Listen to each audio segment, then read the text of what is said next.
बिस्मिल्लाहिर्रहमानिर्रहीम। अस्सलाम वालेकुम नाज़रीन। असद उमर साहब ने एक और जो फिगर है वो कोट किया है और वो बहुत इंपॉर्टेंट है। उसमें असद उमर साहब का ये क्लेम है कि आवाम की बुनियादी ज़रूरियात की अशिया की कीमतों में इस हफ्ते पिछले साल की निस्बत 24% इजाफा हो गया है। बजट आने से पहले ये हाल है तो अब बजट का जब इम्प्लीमेंट होगा सारा कुछ तो फिर पाकिस्तानियों का क्या हाल होगा, ये असद उमर साहब ने कहा है। अब इसके बाद कुछ और ख़बरें हैं, मैं आपके साथ शेयर कर देता हूँ। फिर मुझे आपको रशियन सदर की तरफ भी लेकर जाना है। इसराइल को तस्लीम करने के हवाले से एक खबर है, वो भी आपको बताता हूँ।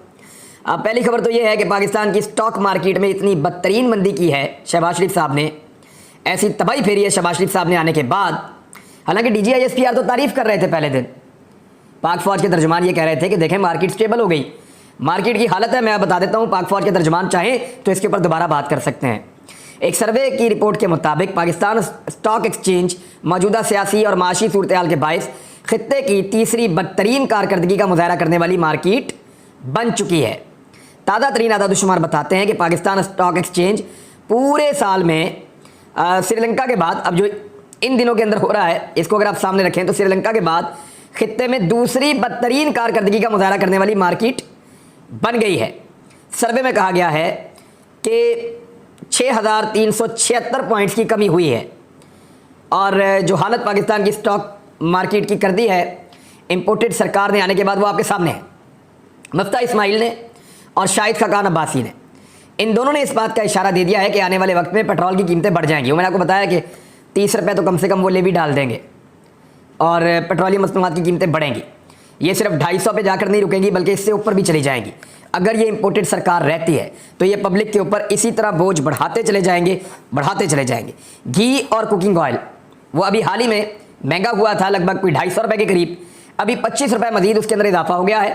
यानी पाकिस्तानियों को इन्होंने बिल्कुल दफन कर देना है, जिंदा रहने का हक भी इन्होंने छीन लेना है। और दुगनी से भी ज़्यादा कीमत हो गई है पिछले 1-1.5 हफ्ते के अंदर।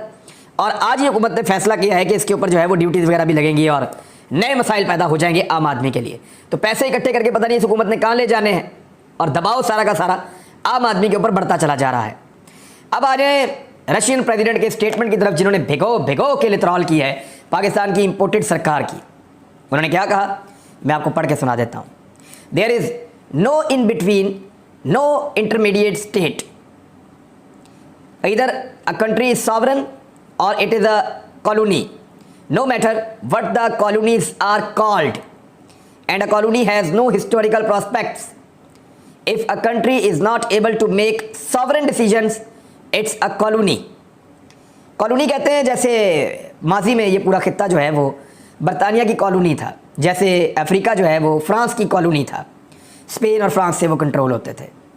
इसी तरह यानी मुख्तलिफ कॉलोनीज़ होती हैं जिनके ऊपर बाहर से आकर हुक्मरानी करते हैं। वहाँ के अपने लोगों की कोई अपनी सोच नहीं होती, वहाँ उनका कोई हक़ हुक्मरानी नहीं होता, उनके अपने कोई आज़ाद और ख़ुद मुख्तार फ़ैसले नहीं होते, बल्कि उनके फ़ैसले उनके वो आका ले रहे होते हैं जो दूर दराज किसी और मुल्क में रहते हैं।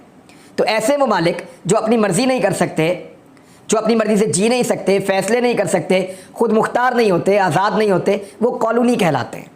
तो कॉलोनी एक्चुअली ऐसा लगता है, और सारे तज्ज़ियाकार ये कह रहे हैं कि पुतिन ने कॉलोनी कहा है पाकिस्तान को, क्योंकि इस हाल में पाकिस्तान ही पहुंचा हुआ है इस वक्त। पुतिन ने कहा है कि कोई दरमियानी रास्ता नहीं होता, कोई बीच वाली रियासत भी नहीं होती, या तो एक मुल्क आज़ाद और ख़ुद मुख्तार मुल्क होता है या फिर वो एक कॉलोनी होता है। अब वो कॉलोनी को आप जो मर्ज़ी कहें, इससे फ़र्क नहीं पड़ता और कोई तारीख़ी हैसियत किसी कॉलोनी की हो नहीं सकती। अगर कोई मुल्क अपने फ़ैसले खुद मुख्तारी के साथ नहीं कर सकता तो वो एक कॉलोनी है। अब इसके आगे सिर्फ ये रह गया है कि सदर पुतिन ये कह दें कि पाकिस्तान अमेरिका की या वेस्ट की एक कॉलोनी है, यही कहना बाकी है। बाकी तो हर तरह के जूते पाकिस्तान के इंपोर्टेड सरकार जो है वो खा रही है और खाने भी चाहिए। जिस तरह इन्होंने अमेरिका के इशारे पर लब्बैक करते हुए, पैसे का बेदरेग इस्तेमाल करते हुए अंधाधुंध ताकत और पैसा इस्तेमाल किया और उसी नशे के अंदर इक़्तिदार में आकर बैठ गए और पाकिस्तान का बेड़ा गर्क करके रख दिया।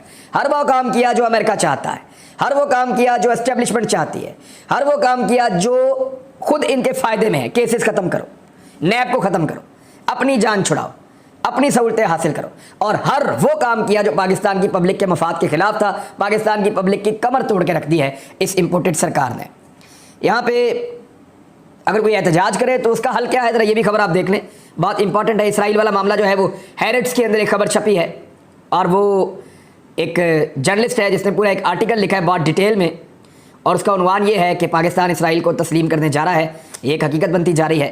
تو وہ کیسے ان کو لگتا ہے کہ یہ ہونے جا رہا ہے, انہوں نے کیا کچھ لکھا ہے, دیکھتے ہیں کہ پاک فوج, پاکستان کی حکومت یا سعودی حکومت اس کے اوپر کیسا رد عمل دیتی ہے. بہرحال طاہر اشرفی صاحب نے ایک سوال اٹھایا تھا کہ سعودی بادشاہ پہ یا سعودی عرب پاکستان پہ ایسا الزام نہ لگایا جائے.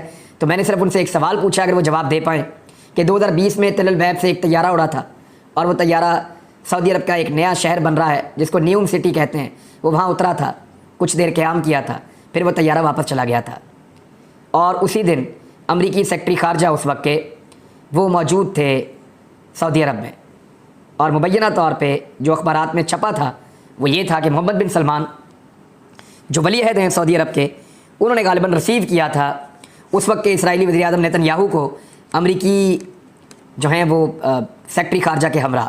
تو یہ خبر چھپی ہے مختلف اخبارات میں اس دور میں. تو طاہر اشرفی صاحب اگر چاہیں تو وہ اس کی تردید یا تصدیق کر سکتے ہیں سعودی عرب سے پوچھ کے, ان کو عربی آتی ہے, وہ آسانی سے پوچھ سکتے ہیں, لیکن ابھی تک میں نے اس کی تردید ایز سچ نہیں دیکھی, خاموشی تھی. پاکستان تحریک انصاف کے 12 رہنماؤں کو ناقابل ضمانت وارنٹ گرفتاری ان کے جاری کر دیے گئے ہیں, اور اس میں شفقت محمود ہیں, حماد اظہر ہیں, یاسمین راشد ہیں, اعجاز چودھری ہیں, محمود رشید ہیں, مراد راس ہیں, اندلیب عباس ہیں, اور دیگر پاکستان تحریک انصاف کے لوگ ہیں. ان سب کے اوپر دہشت گردی کے مقدمات بنائے جا رہے ہیں اور ناقابل ضمانت وارنٹ گرفتاری ان کے جاری کیے گئے ہیں. تو امپورٹڈ سرکار کیا ثابت کرنا چاہ رہی ہے کہ 70 سال سے بڑی عمر کی خاتون, 72 سالہ خاتون, وہ دہشت گرد ہیں. یعنی آپ یہ گاڑی کی تصویر دیکھیں, اس گاڑی کو چاروں طرف سے گھیر کر پولیس ڈنڈے مار رہی ہے. تو یہ جو گاڑی کے اندر بیٹھی ہوئی خاتون ہے وہ دہشت گرد ہیں یا دہشت گردوں نے گاڑی کے اوپر حملہ کیا ہوا ہے, اس کا فیصلہ آپ کیجئے. اب تک کے لیے اتنے, اپنا خیال رکھیے گا, اپنے اس چینل کا بھی.